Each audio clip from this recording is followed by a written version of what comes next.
Sir, okay, how do you explain po sa mga taga-Bulacan na binabaha sila tuwing umuulan, but they have the highest number of flood control funds?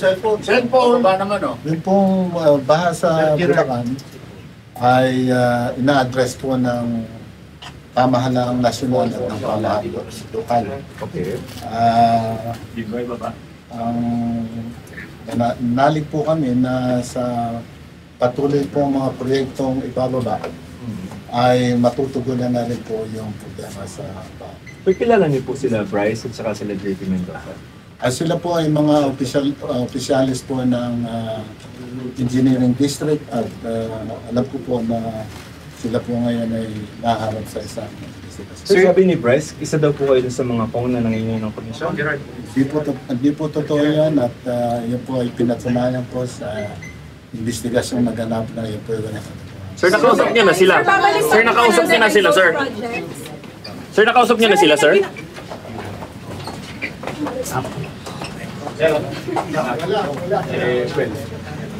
Ayaw mag-twist. Ayaw lang mag-twist.